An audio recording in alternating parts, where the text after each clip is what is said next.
This is for the All Things Cleveland Cavaliers podcast. Needed to switch up the intro a little bit today. As always, Brandon Lewis, Joey Snyder representing Believe When Media. Coming right at you.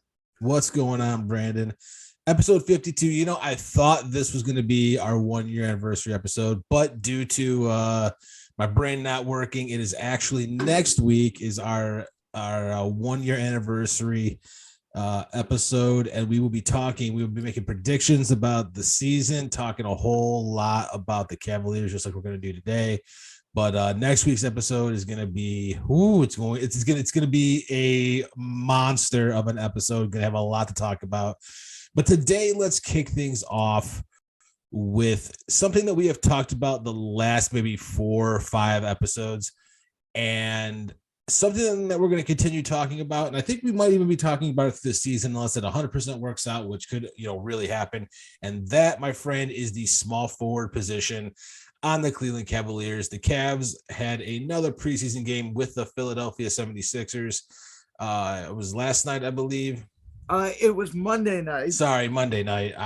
There's so much sports going on. I can't even keep up. Got the Guardians in the playoffs. Everything's going crazy. But anyway, Caris Levert seems to be like the front runner for the starting small forward position, and I'm not against it. I think he's got plenty of people to back him up, but I want to hear your thoughts, Brandon. What do you think about Caris Levert, the small forward? Is there someone else you'd like to see there? And moving forward, what do you think is going on? It's very interesting because we obviously spent pretty much this whole offseason. We talked about it a little bit last week. Kind of felt like Isaac Okoro was a little bit of a shoe-in, a little bit, and Levert has kind of come into his own a little bit, and has kind of snatched that opportunity in the preseason. I do think, he played the most minutes with the starters Monday night, and the Cavs 113 to 97 loss. I think at this point, as we know, Dylan Windler has been hurt. He seems like he's ruled out of the preseason. I think that Dean Wade is a really good player, but I don't necessarily think he's got a great chance to start at least opening night. So I do think right now, Levert is in the lead. I would be surprised if he does not get the starting small forward spot. I think the only way he really loses it is if in these last 2 preseason games he does not play well at all and one of the other guys really surges ahead. But as we talked about, Levert brings a lot of versatility to the team. He can play the 2 as well, but he's going to start at the 3, and then you kind of mix and match him and Okoro and Love and Dean Wade and all those guys who's ever coming off the bench. So it's a lot of versatility. And we'll see. Hopefully, as we talked about all off season, Caris Levert does get comfortable in that role. We've seen in other places throughout his career, he's comfortable in both, starting and coming off the bench. So I'm really curious to see if with Donovan Mitchell and with Darius Garland in that backcourt, if with those 2 guys, with defense paying a lot of attention, if that opens up Levert to really do a lot of his damage and out the Cavs scoring wise from the mid-range and giving you, anywhere between 15 and 20 a night would be a huge boost for the team offensively. Yeah, I think the key word there that you said is versatility. I think that a lot of times we forget Caris Levert has been a good player for a long time. He's 28 years old. He played for Brooklyn. He played for Indiana. He played great in both places. I think that he's one of those guys who I like to consider a fringe all-star player when he's playing at his best. Whether or not that he's going to actually realize that this season, I probably would say is not going to happen, but that's not because I don't think he's that good. It's because I think that he's going to be behind 4 actual all-stars. And I cannot imagine the Cavaliers have 5 all-stars on the team. But you never know. I mean, anything's possible. Kevin Garnett said that. So I have to believe it. But I think that these preseason games, honestly, you see just so many people getting minutes. As it's basically their practices. The practices against other teams. I don't know if they're really even looking for anything in these preseason games. I think it's just to get the players who are going to start, get their legs under them and let them, try some stuff out. But I think that they have probably have different game plans already for, the first game, and they're just kind of letting them go out and do some things, run up and down the court.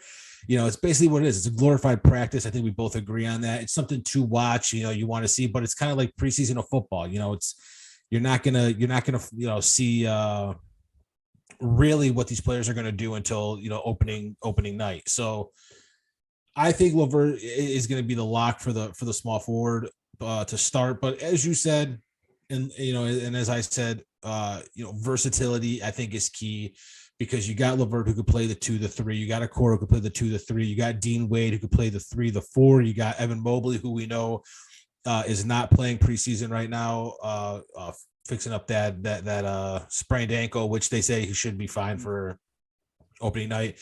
But from what we've heard, he could play the 3, the 4, and the 5. So versatility right now is key. Garland, I think, is pretty. Garland could probably play the 1 or the 2, but I think he's more or less just a straight point guard. But we know Mitchell can play the 1 and the 2. Versatility on his team is really something that we have not talked about a lot. We've talked about it a little bit, but not really gone in depth with it, because I think that's one of the keys here that's going to be very interesting as the season goes on, is the versatility of this team. And I think too, we talk about a little bit of the comparison between the NBA preseason and the NFL preseason. Well, in football, there's only 17 games, right?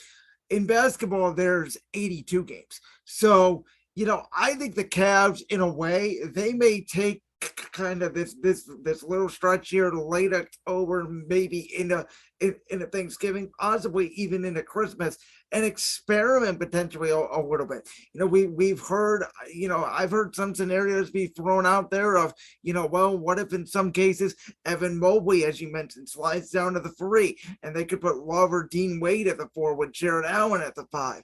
You mentioned Levert at the 2 or the 3, Okoro at the 2 or the 3. Dean Wade can play 3 or the 4. I think it's going to be really important for the Cavs early in the season to find out which starting 5 and which next 5-man unit plays really well together. And the only way you're going to know that is by just playing games and figure out who gives you the best production on both offensive and the defensive side of the floor. But yeah, I mean, as you talked about, right, versatility is so important. We know today's NBA is a lot of positionless players, and we know, a lot of these guys. Levert has started and came off the bench. Love has started and came off the bench. Dean Wade, Okoro. So all these guys, I think, are comfortable in doing both, and I think that's going to be important as this young team now gathers their legs and shows this NBA season that they are for real, as the Cavs, in my opinion, are looking to make a huge stride this season and make the playoffs. And we haven't really talked about this a lot, but this, we expect for the first time in my lifetime that the Cavs without LeBron James on their roster is going to make the postseason this year. Yeah, I will say that I do disagree with you though on trying to experiment. I think that this team needs to find their identity. They needed to find it early on in the season. Last year, they did it with Markkanen at the 3. And that was something that we didn't know if it was going to work. And it actually worked out very well, because you had 3 7-footers at the small forward, the power forward, and the center position, give an inch or two. But, between Markkanen and Mobley and Allen, teams didn't know how to, really how to guard that. So I think that you have to do the exact same this season and set the tone, know who your guys are, and we need to hope that they work well together, because then we can bring people off that bench, and that's where the versatility really can come in, because you can bring Dean Wade in for to play the 3, to play the 4, or you can have him come in to play the 3. Love comes in to play the 4. Okoro comes in to play the 2. And there's, so many mixes and matches there, but I think that the starting unit has to really be able to set the tone for the game. Now, a lot of times last season, we didn't have the firepower. And I think that Levert really gives you that firepower at the 3, along with Mitchell at the 2. I do not see a lack of offense there. And the reason that I say, that I really don't want to see them experiment early in the season is because we saw them experiment late in the season last year, especially, even before guys started going down, and it didn't work out that well. So I don't want to see them do that. I want to see them establish an identity And, Rubio was a big part of it last year in establishing that kind of grit identity. You almost could never count the Cavs out of a game. But when he went down, obviously that to me is when things started going a little south. They held on until the All-Star break, and then the wheels just fell off with injuries to, Allen, Mobley, Garland. It just seemed like a never-ending parade of injuries and definitely hurt. But as we have talked about, it led us to not getting into the playoffs, which meant we got Agbaji, who we were able to package with Markkanen, Levert, some picks, and turned into a superstar in Donovan Mitchell. So that is going to be very interesting to watch come opening night. But yeah, I think the one thing that we haven't talked about really is just that crazy versatility that the Cavs have. Well, and as we have a preface here, the Cavs last year were very good on defense. They were top 5 in defense in almost every metric in the NBA. JV Picker's staff and that staff, they really harped on the defensive end. But what hurt the Cavs last year, and especially very early and very late in ball games, they really struggled to score the basketball. And we know that the NBA in today's league is all about scoring the ball. And the Cavs were 22nd in scoring last year, and they had outbursts last year. And it was again more kind of early in the season in that holiday time. But they had a lot of outbursts last year where they could put up 30, 35, 40 a quarter. They were burying teams in the late second to early third quarter that would pretty much put the game away and a game. That's what I think that they need to do early. They need to flex their muscles. And again, it's a good thing. They have not played, a meaningful basketball game in 6 months, but they've been working out. The team outside of Mitchell, and a few veterans here and there are mostly intact. I don't think, and we've talked about this, I don't think it's going to take a long time for Donovan Mitchell to transition. I think he's going to transition in very, very easily to this team. I think the scheme that he runs and him being able to bounce off Garland is going to be really seamless. And I cannot wait to see how this team looks and to see if they can basically score points with anybody in this league, because that will be the true test as to how far I believe this team can go. Right. And one of the things that I said when they traded for Mitchell was I loved that they traded for him when they did, because he was able to get, I think that he actually already worked out with Garland before he was even traded. They worked out together, but they traded for him before training camp started. So he got to come in and get a full training camp with the Cavs before, it wasn't a mid-season trade like Levert was. And I think that that's something that hurt Levert last season too. Mid-season trade, Bickerstaff didn't quite know what to do. Should he start him? Should he bring him off the bench? For the majority of the second half last season when we had Levert, he brought him off the bench. And, was that the right call, or should he have started him? We don't know. Because, and on top of that, we just found out a couple of weeks ago that Levert was actually playing hurt. Yeah, that's a great point. Almost the entire second half with the Cavs last year. So to see, if Levert's 100% healthy, Mitchell's had a full training camp with the Cavs. We know that what Garland can do, and we're hoping that he's going to take that next step. We think Mobley's going to be, and I think everybody at this point, thinks Evan Mobley is going to be one of the best players in the league. I don't even know if I don't even think that I'm overstating it at all. You're not. Evan Mobley. Is it crazy to think he could be a top 20 player in the league, but by the end of this year? Honestly, from the way that people are talking, and I'm not just talking Cavs fans, because obviously we expect big things out of Mobley, but we're biased. We're Cavs fans. We've seen him play. We've seen what he can do. We've seen flashes of different various things, but it's the outside media outside of Cleveland that are pumping and also, rival executives within the NBA who are pumping up Evan Mobley to be this juggernaut of a human being. And honestly, from what I've seen thus far, between him getting bigger, I did not expect him to get this big this quick. I thought that maybe he might be like a Giannis, where it maybe took him 3 or 4 years to grow in that body, but he is it looks like he gained weight, but he got shredded. And, I think it's only going to get better from here. We've seen him, popping threes in the corner like crazy. We've seen him. We heard that he's been playing a lot of three to try and prepare. So that, like I said, earlier, that's why maybe you have him playing. He can play the 3, the 4, the 5, and that's something that the Cavs, that type of versatility is not easy to come across. Someone who could play, the 3, 4, if you have 5. a near 7-footer that can basically guard the other team's best player outside of their, 6'1" point guard, obviously you want to have Mobley really, guarding. I don't think that one position, but anybody on the wing, if you can have a 7-footer, really be that guy who can take on, a plethora of, those 6'8", 6'9" star wings that the NBA seemingly has. What a weapon that is for this team to use, not only again offensively, but defensively as well. And to your point about Mobley, my only concern about Evan Mobley is the same concern I have about obviously the whole team, which is health. We saw Evan Mobley go down with that second ankle injury. Now they say he's going to be fine for the opener of the regular season next Wednesday. But like I said last week, I am a little bit concerned that, hey, listen, we see this all the time. There are a lot of big guys in the NBA that get hurt a lot.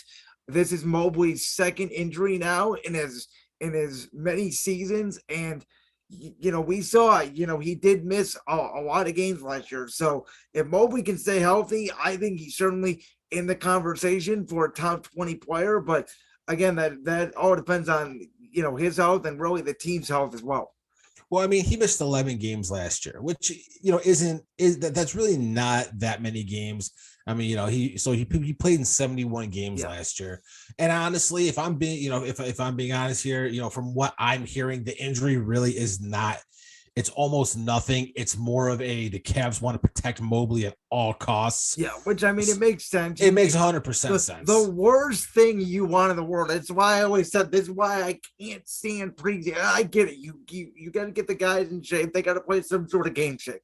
But literally, the only thing that can happen at preseason is one of your star players gets hurt. You're not going to win the NBA championship, the World Series, the Super Bowl. You're not going to win any of that in any sports in February, in October, in August, whatever season. You win the game by grinding weight and by being healthy and coming together at the right time with the best talent and a locker room of unity. And one of the things that I love about this team, we have not really talked about this a ton. We've obviously talked about, one of the guys have said, one of the guys are getting better and they've seen a lot of guys in the gym. But the Cavs seem like this year, they have a unified message. It seems like the whole team, in my opinion, has really came out and they have said the same thing, that they know how our last season ended. A lot of those players that were there last year have a bitter taste in their mouth. And they want to go out and they want to prove that this Cavs success last year that we saw prior to the injuries was not a fluke. And I think that is a real motivating factor. And I think we're going to see it start next week. I agree 100%. And I really, like I said this about Mobley, but I think it goes for every member on the Cavs. I want to see that killer instinct because there's so many, good players, all-stars on the Cavs. You show that killer instinct, you're going to win a lot of basketball games this year. I do want to surprise you with a little game though. Go ahead. All right. It's called Evan Mobley or another player. Okay. So like Evan Mobley, who we know, second-year player, runner-up rookie of the year, should have been rookie of the year. In my mind, he was. Everyone thinks he's going to be a top 20 player in the league by the end of this season. He maybe a top 10. Who knows? You never know with a unicorn like Evan Mobley. We're going to take a couple players out because I know you. Okay. Giannis is off the table. Nikola Jokic is off the table. LeBron is off the table. Okay. Doncic is off the table. Other than that, John Morant is off the table as well. Okay. I love Ja. What about Steph? Is Steph off the table? Steph's off the table. Okay. So I'm gonna name a player, and you're gonna say, would you trade Evan Mobley, straight up trade, for this Ooh, player or not? okay. Okay. Number one, Kawhi Leonard. No, Okay. Paul George, no. Jason Tatum, That's close, but back of my head, I'm saying no. It's a reaction, no. Jaylen Brown. No. Ooh. I know the answer, but I'm going to go with it. Jimmy Butler, No. DeMar DeRozan, No. Klay Thompson. No. Wow. I thought that sharpshooting 3-pointer would No. want to. Wow. I am taking everything into account. Okay. Injuries to age, everything. Anthony Edwards. No. I think Mobley's a better player. And I think he will be a better player. Karl Anthony Towns. No. Wow. No. That would be one that would be tough for me. I would say no too. I know Mobley's a young kid. Cat has been in this league, and obviously Minnesota has had, one thing that they are on the right track now, but they've had a lot to deal with. But I have not seen Karl Anthony Towns be that guy yet that I think, face value, he will be better than Evan Mobley a couple years down the line. I really don't see that. I think Mobley in a couple years, maybe even as much as this year, he could be better than Cat. I'm going to throw that out there. Anthony Davis. No. Brandon Ingram. No. Zion Williamson. No. Oof. Trae Young. Ooh. Now that again, we're not considering Darius Garland. Oh no, straight up. Garland's still on the team. Okay. Oh, so Garland is still on the team. Garland is on the team. Okay. Ooh, now that makes it even harder. That is one. Wow. That's the first one that is like a 50. I really think that's a 50-50 debate. I really do. I think Trae Young is a really special player.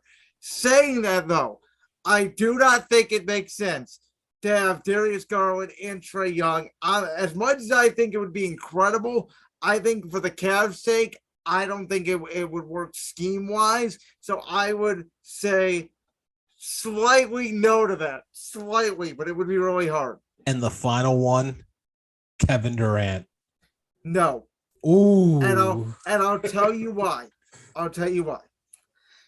If it was Jared Allen, I'd probably say yes. Okay. As much as I love Jared Allen. I think that I'd probably say yes. We love Jared Allen with all of our hearts. Jared Allen to me is one of the, he, like Rubio and Kevin Love, are the heart and soul of the he personifies Cleveland basketball. Tough, gritty, high field goal. He knows what he's good at. He's going to get you that double every single night. Mr. Consistent. But I would trade Jared Allen for Jason Tatum. I trade him for half of the people that I said. Probably. And it's just because we got a small forward position that we need to. And here's the thing with Durant. If Durant was 30 even, I'd probably say yes. But he's 34. He is, he's been one of the best players the last couple of years after coming off that gruesome injury. But he's also a lot, what do I like Mobley? Well, Durant has been injury prone throughout his career. He's got a really difficult, weird personality. And by the way, we're born on the same birthday and we're two of the completely different people. So Durant's got a weird personality to me. He's such a special player, but I think it comes down to this, right? Are you willing to sell your soul basically for a 34-year-old Durant and maybe get one or two championships out of it? Or are you willing to take the risk that, we may get no championships out of Mobley, but we may get, multiple year MVP, maybe 3-4 championships out of Mobley. I think the risk is not worth the reward in that situation. I agree with you 100%. And to put your mind at ease, Brandon, we are going to win about 7 championships with Mobley here. I have no doubt in my mind. Evan Mobley is going to be that guy. I think he's going to be top 20 in the NBA, maybe even higher than that this season. I think by next season, he's going to be one of the top 5 best players in the NBA. I don't know if he's top going to be five. Top five. I don't know if he's going wow. I think that he's going. I mean, he's attending all. He did that guard camp. He has received so much praise from every single person in the media, in the league, outside of the league, who has trained with him. Kevin Durant himself has said that Evan Mobley is going to be one of the best players in the league. If Mobley is as good, if he is in that top five, the Cleveland Cavaliers are probably near the top of the East, if not in the NBA Finals. Like if he is that good, the Cavs are probably in the NBA Finals, if not they're NBA champions, I believe. You know what was interesting, and I think that this is something that we should end it on, but something that I found really interesting that we have not talked about. Brandon Ingram of the New Orleans Pelicans was just on a show this last week and said, outside of obviously the Pelicans, his favorite team is the Cavs. No, I did not hear that. You have not seen? There you go. I was unaware of that. You can go and watch the audio clip. He says, he talks about Mobley, and he says that he really likes what Cleveland's doing. And I was like, you know what? I've heard that from some teams around the league, but I didn't hear it from Ingram specifically. It was from Ingram specifically. I don't know if it was a podcast or what he was on, but go ahead and look it up. I was like, you know what? Maybe a trade deadline, Kevin Love, if he's not, it's whatever picks we have left, and maybe someone else try to go after Brandon Ingram. I will say this: the Trae Young debate is real. I do think, and I have said, I think Trae Young, and a lot of you guys, and a lot of these people on the internet, a lot of fans, they all hate his flopping. Listen, I think Trae Young is a top 5 watch in the NBA. I think he is one of those special dudes. I wanted him in that. I don't know. I think he was in the comment section draft. He was because it was him and Doncic. Yep. I recall really wanting Trae Young and thinking that the Cavs had a potential to land him if he fell to 8. But of course, that Trae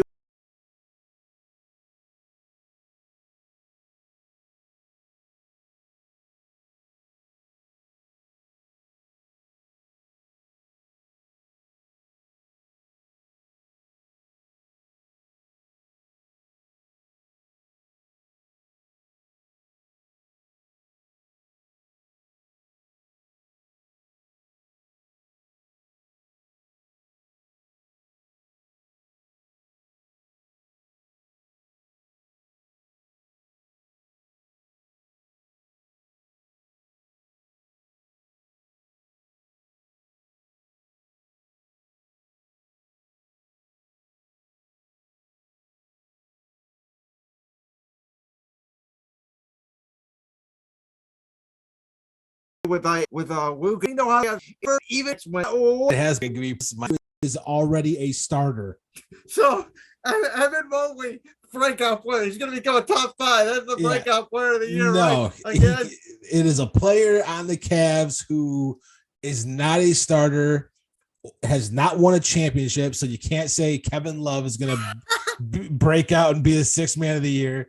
It's going to be someone who we think that potentially is going to make a big impact off the bench for the Cavs. My wheels are turning thinking about it over the last couple of weeks. I already know who you're going to say, because I'm going to say the same person. That's interesting. I think I have in mind who. So we will find out next week. Along with, we're going to give our predictions for the Eastern Conference, which I know that we have a little disagreement of who's at the top of the East. That'll be really interesting to hear next week. But you're gonna be hearing me yelling at Brandon Lewis here on All Things Cavaliers. I cannot wait to finally preview actual basketball next week here on All Things Cavaliers. It will be pretty much our 1-year anniversary when we started this podcast. We thank you guys so much. Me and Joey have been here, at Believe Media as we come up on the 1-year anniversary as a company, pretty much from the beginning. I think one of the things this company posted was the All Things Cavs podcast. So we thank you guys very much. Yeah, absolutely. Brandon, another great episode. Only one thing left to do, but are we going Cavs or are we going to stick with our hometown baseball team. Well, of course, at the time of this recording, unfortunately, the Guardians lost game one of the New York Yankees. Game two is scheduled for at the time that you're probably listening to this podcast tonight. Let's go Guards for the win, and we'll see you guys next week for All Things Cavaliers, episode number 53. Let uno.